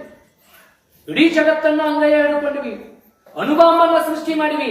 ಇಲ್ಲೇ ನಿಂತುಕೊಂಡು ಒಂದು ಬಟನ್ ಒತ್ತಿದ್ರೆ ಯಾವುದೋ ಒಂದು ದೇಶವನ್ನ ಸರ್ವನಾಶ ಮಾಡುವಂತ ಶಕ್ತಿಯನ್ನ ಬಂದತಿ. ನಿನ್ನ ಜ್ಞಾನವನ್ನ ಸರ್ವನಾಶಕ್ಕಾಗಿ ಬಳಸ್ತಾ ಇದೀಯಾ? ದೇಶ ದೇಶಗಳ ಮಧ್ಯೆ ದ್ವೇಷ ಭಾವನೆಯಿಂದ ನೀನು ಹೋರಾಟ ಮಾಡ್ತಾ ಇದೀಯಾ, ಯುದ್ಧ ಮಾಡ್ತಾ ಇದೀಯಾ? ಇದು ನ್ಯಾಯನ? ಇದು ಧರ್ಮನ? ದೇಶ ದೇಶಗಳ ನಡುವೆ ಗಡಿಯನ್ನ ಹಾಕೊಂಡಿಯಲ್ಲ, ಯಾಕೆ ಬೇಕು ನಿನಗೆ ಗಡಿ? ಹಾರುವ ಹಕ್ಕಿಗೆ ಎಲ್ಲಿದೆ ಗಡಿ? ಬೀಸುವ ಗಾಳಿಗೆ ಎಲ್ಲಿದೆ ಗಡಿ? ನಿನಗೆ ಆಗ್ತಕ್ಕೋ ಗಡಿ? ಇದನ್ನೆಲ್ಲವನ್ನ ತಿಳ್ಕೊಂಡಾಗ ನಾವೇನಂತೀವಲ್ರಿ, ನಾವು ಬಹಳ ಶಾಣ್ಯರು, ಬಹಳ ಬುದ್ಧಿವಂತರು. ನಿಜವಾಗ್ಲೂ ನಾವೇನಾದ್ರೂ ಬುದ್ಧಿವಂತರಾಗಿದ್ರೆ ಯಾವ ದೇಶದಲ್ಲಿಯೂ ಗಡಿಯ ನಿರ್ಮಾಣ ಆಗ್ತಾ ಇರಲಿಲ್ಲ. ಯಾವ ದೇಶದಲ್ಲಿಯೂ ದೇಶಕ್ಕಾಗಿ ರಕ್ತ ಬಸಿಯುವಂತಹ, ದೇಹವನ್ನ ತ್ಯಾಗ ಮಾಡುವಂತಹ ಸೈನಿಕರ ಅವಶ್ಯಕತೆನೇ ಇರ್ತಾ ಇರಲಿಲ್ಲ. ಇದನ್ನು ತಿಳ್ಕೋಬೇಕು. ನಮ್ಮ ಶರಣರು ಎಂಥ ವಿಚಾರಗಳನ್ನ ಹೇಳ್ಯಾರಂದ್ರೆ, ಕ್ರಿಯಾ ಜ್ಞಾನ ಭೇದವನ್ನ ಅರಿತುಕೋಬೇಕು. ನೀನು ಮಾಡುವಂತ ಕೆಲಸ ಒಳ್ಳೇದೋ ಕೆಟ್ಟದೋ ನಿನಗೆ ಗೊತ್ತಾಗತ್ತ. ಸತ್ಯನೋ ಅಸತ್ಯನೋ, ಧರ್ಮನೋ ಅಧರ್ಮನೋ, ನ್ಯಾಯನೋ ಅನ್ಯಾಯನೋ, ನೀತಿನೋ ಅನೀತಿನೋ, ಒಳ್ಳೆಯದೋ ಕೆಟ್ಟದ್ದೋ, ಇದೆಲ್ಲ ನಿನಗೆ ಅರಿವಾಗತ್ತ. ಅರಿವಾದ್ರೂ ಯಾಕೆ ಮಾಡ್ತೀಯಪ್ಪ ಕೆಟ್ಟದ್ದನ್ನ? ಯಾಕೆ ಕೆಟ್ಟದ್ದು ಮಾಡ್ತಾ ಇದೀಯಾ? ಯಾಕೆ ದ್ವೇಷವನ್ನ ಬಿತ್ತಾ ಇದೀಯಾ? ಯಾಕೆ ಕೋಮು ದಳ್ಳುರಿ ಅಂತ ಧರ್ಮಗಳ ಮಧ್ಯೆ ಕೋಮು ದಳ್ಳುರಿಯನ್ನ ಸೃಷ್ಟಿಸಿ ಯಾಕೆ ನೀನು ಬಡಿದಾಡ್ಸಕ್ ಹಚ್ಚಿ ಮೋಸು ನೋಡ್ತಾ ಇದೀಯಾ? ಇವತ್ತು ನಾನು ಒಂದು ಚಿಂತನವನ್ನ ಕಳಿಸಿದ್ದೀನಿ. ಬಹುಶಃ ಇವತ್ತು ನಾನೊಬ್ಬ ನಾಯಕನಂದಾಗ ನನ್ನ ನಾಯಕನ ಗೆಲುವಿಗಾಗಿ ಸಾಕಷ್ಟು ಜನ ಶ್ರಮವನ್ನ ಪಡ್ತಿರ್ತಾರೆ. ನನ್ನ ಗೆಲುವಿಗಾಗಿ ಶ್ರಮಿಸ್ತಿರ್ತಾರೆ. ಶ್ರಮಿಸುವಂತ ಸಂದರ್ಭದಲ್ಲಿ ನನಗೆ ಸೋಲಾದ್ರೆ ನನ್ನ ಹಿಂಪಾಲಕರೆಲ್ಲರೂ ಅಳ್ತಿರ್ತಾರೆ. ಆದ್ರೆ ಈ ನಾಯಕನಂತವನು ಅಳೋದಿಲ್ಲ. ಸೋಲು ಗೆಲುವನ್ನ ಸಮನಾಗಿ ಸ್ವೀಕರಿಸಿ ಬಹಳ ಆನಂದದಿಂದ ಮನ್ಯಾಗ ಕಾಲ ಕರೀತಿರ್ತಾನ. ಆ ಸಮಯದಲ್ಲಿ ಇವತ್ತನ ಹಿಂಬಾಲಕರು ಬರ್ತಾರ. ಏನ್ರಿ ನೀವು ಸೋತಿರ ಅಂತ ತಿಳ್ಕೊಂಡು ನಾವೆಲ್ಲ ಎಷ್ಟು ದುಃಖ ಪಡಕತ್ತೀವಿ, ಆ ಗೆದ್ದವ್ರನ್ನ ಹೆಂಗ ಮುಗಿಸ್ಬೇಕಂತ ತಿಳ್ಕೊಂಡು ಆಟ ಹೊಚ್ಚಕತ್ತೀವಿ, ತಂತ್ರ ಹುಡುಕತ್ತೀವಿ, ನೀವೇನು ಇಷ್ಟು ಸಂತೋಷದಿಂದ ಇದ್ದೀರಿ ಅಂದಾಗ ನಾಯಕರಾದವ್ರು ಹೇಳ್ತಾರೆ, ನೋಡು ನಾವೇನಾದ್ರೂ ದುಃಖ ಮಾಡ್ಕೊತ ಕುಂತೀವಪ್ಪ, ಇನ್ನೊಬ್ಬರ ಜೊತೆಗೆ ದ್ವೇಷ ಭಾವನೆಯನ್ನ ಬೆಳೆಸ್ತಾ ನಾವು ಏನಾದ್ರೂ ಮಾಡಿದ್ರ, ಈಗ ನಾ ಸೋತಿನಲ್ಲ ಗೆಲ್ಲಕ್ಕಾಗತ್ತೇನೆ? ಗೆಲ್ಲಕ್ಕಾಗತ್ತೇನೆ ಹೇಳ್ರಿ. ಗೆಲ್ಲಕ್ಕಾಗತ್ತೆ ಅಂದ್ರೆ ನಿಮ್ಮಂಗ ನಾನು ಅಳ್ಕೋತ ಕುಂದಿರ್ತೀನಿ. ಇದು ನಾಯಕರೆನಿಸಿಕೊಂಡವರೆಲ್ಲರೂ ಕೂಡ ಇದೇ ಭಾವದಲ್ಲಿ ಇರ್ತಾರ. ಅವರು ಇಲ್ಲಿ ಮೇಲ್ನೋಟಕ್ಕೆ ಕಚ್ಚಾಡುವಂಗ ಮಾಡ್ತಾರ, ಒಳಗೆಲ್ಲ ಒಂದೇ ಇರ್ತಾರ. ಕೆಳಗಿರುವಂತವ್ರು ಬಡಿದಾಡ್ತೀವಿ, ನಾವು ಹೊಡೆದಾಡ್ತೀವಿ, ಇವ್ರು ನಮ್ಮ ನಾಯಕರು, ಇವ್ರು ನಮ್ಮ ನಾಯಕರು ಅಂತ ತಿಳ್ಕೊಂಡು. ಯಾಕೆಂದ್ರೆ ಈ ಒಂದು ಭಾವ ಏನೈತಲ್ಲ, ನಾನು ಏನ್ ಮಾಡ್ತಾ ಇದ್ದೀನಿ ಅನ್ನುವಂತ ಒಂದು ಪ್ರಜ್ಞೆ, ವಿವೇಕ ಇದು ಇಲ್ಲದೆ ಹೋದ ಪಕ್ಷದಲ್ಲಿ ಇಂಥ ಅನಾಹುತಗಳಿಗೆ ದಾರಿ ಮಾಡಿಕೊಡ್ತಾ ಇದೆ. ಆ ಹಿನ್ನೆಲೆಯಲ್ಲಿ ಇವತ್ತು ನಾವೆಲ್ಲರೂ ಕೂಡ ಈ ದ್ವೇಷ, ಅಸೂಯೆ, ಮತ್ಸರ ಏನು ಅರ್ಷಟ್ ವರ್ಗಗಳದವಲ್ಲ, ಇವೆಲ್ಲವುಗಳನ್ನ ನಾವು ನಾಶ ಮಾಡಿಕೊಂಡು ಇವತ್ತು ನಮಗೆಲ್ಲ ಗೊತ್ತಿರಲಿ ನಮ್ಮ ಜೀವನ ಹೆಂಗೈತಪ್ಪ ಅಂತಂದ್ರ, ನನಗೆ ಒಳ್ಳೇದಾಗುವಂಥದ್ದನ್ನ ಅವ್ರು ಯಾವುದೇ ರೀತಿ ಮಾಡಿದ್ರಂದ್ರೆ ನಾವು ಅವ್ರಿಗೆ ಚಲೋ ಅಂತೀವಿ. ಅವ ಧರ್ಮದಿಂದರ ಮಾಡ್ಲಿ, ಅಧರ್ಮದಿಂದರ ಮಾಡ್ಲಿ, ನನಗೇನೋ ಒಳ್ಳೇದಾಗ್ಬೇಕಾಗಿತ್ತು, ನನ್ಗೇನೋ ಒಂದು ಕೆಲಸ ಆಗ್ಬೇಕಾಗಿತ್ತು, ನನಗೇನೋ ಒಂದು ಇಷ್ಟ ಇರುವಂತದ್ದು ಸಿಗಬೇಕಾಗಿತ್ತು, ಅದನ್ನ ಅವ್ರು ಏನು ಕೊಡ್ತಾರಲ್ಲ, ಅವ್ರ ಧರ್ಮದಿಂದ ಕೊಡ್ಲಿ, ಅಧರ್ಮದಿಂದ ಕೊಡ್ಲಿ, ಅದಕ್ಕೆ ನನಗೆ ಸ್ವೀಕಾರ ಮಾಡ್ಕೊಂಡ್ಬಿಡ್ತೀನಿ. ಒಂದ್ ವೇಳೆ ನಾನು ಅಪೇಕ್ಷಿಸಿದ್ದು ಸಿಗದೇ ಇದ್ದ ಪಕ್ಷದಲ್ಲಿ ದ್ವೇಷ ಮಾಡಕ್ ಚಾಲು ಮಾಡ್ತೀನಿ. ಇಷ್ಟೇ ಜೀವನ. ನನಗೆ ಇಷ್ಟಾರ್ಥ ಸಿದ್ಧಿಸಿತ್ತಪ್ಪ ಅಂದ್ರೆ ನಾನು ಬಹಳ ಅಂದ್ರೆ ಅದಕ್ಕೆ ಹೇಳ್ತಾರೆ, ನಮ್ಮಿಚ್ಛೆಯಂತೆ ಆದರೆ ಮಾತ್ರ ನಾವು ಮೆಚ್ಚುವಂತೆ ಇರ್ತೀವಿ, ಇನ್ನೊಬ್ಬರನ್ನ ಮೆಚ್ಚುಗೆ ಪಡ್ತೀವಿ. ನನ್ನ ಇಚ್ಛೆಗೆ ವಿರುದ್ಧವಾಗಿದ್ದರೆ ನಾನು ದ್ವೇಷ ಭಾವನೆಯನ್ನ ಕಾಣ್ತಾ ಇದ್ದೀನಿ. ಅದಕ್ಕೆ ಈ ಕೊನೆಯ ಇದೊಂದು ವಚನವನ್ನ ಹೇಳಿ ನನ್ನ ಮಾತುಗಳಿಗೆ ವಿರಾಮ ಹೇಳ್ತಾ ಇದ್ದೀನಿ. ತನ್ನಿಚ್ಛೆಯ ನುಡಿದರೆ ಮುಚ್ಚುವುದಿ ಮನವು. ಎಷ್ಟು ಅದ್ಭುತ! ತನ್ನಿಚ್ಛೆಯ ನುಡಿದರೆ ಮುಚ್ಚುವುದಿ ಮನವು, ಇದರಿಚ್ಛೆಯ ನುಡಿದರೆ ಮಚ್ಚದಿ ಮನವು. ಇದರಿಚ್ಛೆಯ ನುಡಿದರೆ ಮಚ್ಚದಿ ಮನವು, ಕೂಡಲ ಸಂಗನ ಶರಣರ ನಚ್ಚದ ಮಚ್ಚದ ಮನವ ಕಿಚ್ಚಿನೊಳಗಿಕ್ಕು. ಎಷ್ಟು ಅದ್ಭುತ! ಇಂಥ ಎಲ್ಲ ಅರಿಷಡ್ ವರ್ಗಗಳನ್ನ ಕಿಚ್ಚಿನಲ್ಲಿ ಹಾಕು. ಭಗವಂತನನ್ನ ಪೂಜಿಸುವ, ಭಜಿಸುವ, ಯಜಿಸುವ, ಪ್ರಾರ್ಥಿಸುವ ರೀತಿ ನೂರಾರುಗಳದವು, ಹೆಣೆದ ಹೂಗಳು ಹಲವಾದರೂ ಹಾರ ಒಂದೇ, ಪವನಿಸಿದ ಮುತ್ತುಗಳು ಹಲವಾದರೂ ದಾರ ಒಂದೇ, ಹಸುವಿನ ಹೆಸರು ಏನೇ ಇರಲಿ ಕ್ಷೀರ ಒಂದೇ, ಕಡಲಿನ ಹೆಸರು ಏನೇ ಇರಲಿ ಕ್ಷಾರ ಒಂದೇ, ಹೊತ್ತುವುದು ಮಣ್ಣಾಗಲಿ ಹೊನ್ನಾಗಲಿ ಭಾರ ಒಂದೇ. ಸ್ವತಂತ್ರ ಧೀರ ಸಿದ್ದೇಶ್ವರ, ನಿನ್ನನ್ನು ಪೂಜಿಸುವ, ಭಜಿಸುವ, ಯಜಿಸುವ, ಪ್ರಾರ್ಥಿಸುವ ರೀತಿ ನೂರಾದರೂ ಉದ್ಧಾರ ಒಂದೇ. ಅಂದ್ರೆ ಇವತ್ತು ಎಷ್ಟೇ ಧರ್ಮಗಳಿರ್ಲಿ, ಎಷ್ಟೇ ಜಾತಿಗಳಿರ್ಲಿ, ಎಷ್ಟೇ ಪಂಗಡಗಳಿರ್ಲಿ, ನಮ್ಮೆಲ್ಲರ ಚಿಂತನೆ ಏನಂದ್ರೆ ಉದ್ಧಾರ, ಮನುಕುಲದ ಉದ್ಧಾರ. ನಮ್ಮ ಧರ್ಮ ಹೇಳಿದ್ದೇನು? ಮಾನವ ಜನ್ಮಕ್ಕೆ ಜಯವಾಗಲಿ, ಮಾನವ ಕುಲಕ್ಕೆ ಜಯವಾಗಲಿ ಅಂತ ಹೇಳಿದೆ ಹೊರತು ನನ್ನ ಧರ್ಮಕ್ಕೆ, ನನ್ನ ಜನಾಂಗಕ್ಕೆ, ನನ್ನ ಜಾತಿಗೆ ಜಯವಾಗಲಿ ಅಂತ ಎಲ್ಲಿ ಹೇಳಿಲ್ಲ. ಯಾವ ಧರ್ಮನೇ ಹೇಳಿಲ್ಲ. ಎಲ್ಲ ಧರ್ಮದ ಸಾರ ಒಂದೇ. ಇಲ್ಲಿರುವಂತಹ ಪ್ರತಿಯೊಂದು ಜೀವರಾಶಿಯಲ್ಲಿಯೂ ಕೂಡ ನಾವು ದಯೆ, ಅಂತಃಕರಣ, ಕರುಣೆ, ಪ್ರೀತಿ, ಮೋಹ ಇವೆಲ್ಲವುಗಳನ್ನ ಇಟ್ಟುಕೊಂಡು ಎಲ್ಲರನ್ನ ಸಮಾನವಾಗಿ ಪ್ರೀತಿಸುವಂತ ಅವುಗಳ ಸಂಭ್ರಮವನ್ನ ನಾನೂ ಸಂಭ್ರಮಿಸ್ತಾ ಖುಷಿ ಪಡುವಂಥದ್ದು. ನಿಸರ್ಗವನ್ನ ನೋಡಿದಾಗ ಎಷ್ಟು ಆನಂದ ಆಗತ್ತೆ. ಒಂದು ಅರಳುವಂತ ಪುಷ್ಪ ನೋಡಿದಾಗ ಎಷ್ಟು ಸಂತೋಷ ಆಗತ್ತೆ. ಪ್ರತಿಯೊಂದು ಪುಷ್ಪ ಅರಳುತ್ತಲ್ಲ, ಯಾವುದೇ ಸ್ಪರ್ಧೆಯಿಂದ ಅರಳೋದಿಲ್ಲ. ನನ್ನಲ್ಲಿರುವಂತಹ ಸುವಾಸನೆ, ನನ್ನಲ್ಲಿರುವಂತಹ ಈ ಒಂದು ಪರಿಮಳ ಎಲ್ಲ ಜಗತ್ತಿಗೆ ಪಸರಿಸಲಿ ಅನ್ನುವಂತ ಒಂದು ಸದ್ಭಾವದಿಂದ ಅರಳ್ತವೆ ಹೊರತು ಅದು ಹೆಚ್ಚರಳಿತಿ ನಾ ಯಾಕೆ ಹೆಚ್ಚರಳಬಾರ್ದು ಅನ್ನುವಂತ ಭೇದ ಭಾವ ಇಲ್ಲ. ಸೃಷ್ಟಿಯ ಚರಾಚರ ವಸ್ತುಗಳಲ್ಲಿಯೂ ಕೂಡ ಯಾವುದೇ ರೀತಿಯಾದಂತ ಇಂಥ ಮದ ಮತ್ಸರಗಳು, ಅರ್ಷಡ್ವರ್ಗಗಳು, ಕಾಮ, ಕ್ರೋಧ, ಲೋಭ, ಮೋಹ, ಮದ ಮತ್ಸರ ಏನೂ ಇಲ್ಲ. ಮನುಷ್ಯನಾದಂತಹ ನಿನ್ನಲ್ಲಿ ಇಂಥ ಎಲ್ಲವುಗಳು ನಿನ್ನನ್ನ ತಾಕಲಾಟಕ್ಕೆ ಸಿಲುಕಿಸಿ ನಿನ್ನನ್ನ ಭವಿಯಾಗಿ ಈ ಒಂದು ಭವಬಂಧನದಲ್ಲಿ ನೀನು ಈ ಒಂದು ಜೀವನವೆಂಬ ಸಾಗರದಲ್ಲಿ ಮುಳುಗ್ತಾ ಇದೀಯ.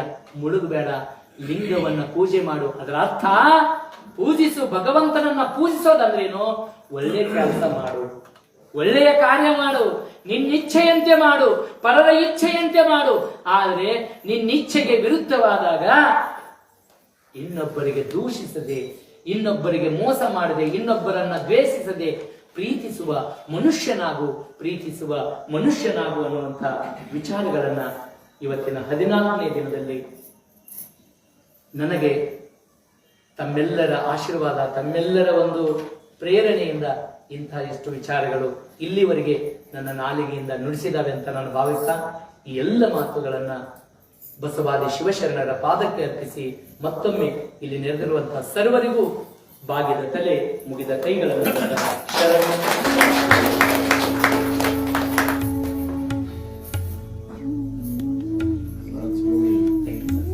ಇರುವ ಭಾಗ್ಯವನ್ನು ಪಾಲನೆಗೊಳ್ಳುವವರು ಅನುಶಕ್ತಿಗಳಾಗಿ ಮಂಕುತಿಮ್ಮನೆ ಇಲ್ಲಿಯವರೆಗೆ ನಮ್ಮ ವಚನೋಪನ್ಯಾಸ ನೀಡಿರ್ತಕ್ಕಂಥ ರವಿ ಧನ್ಯವಾದ ಹೇಳ್ತಾ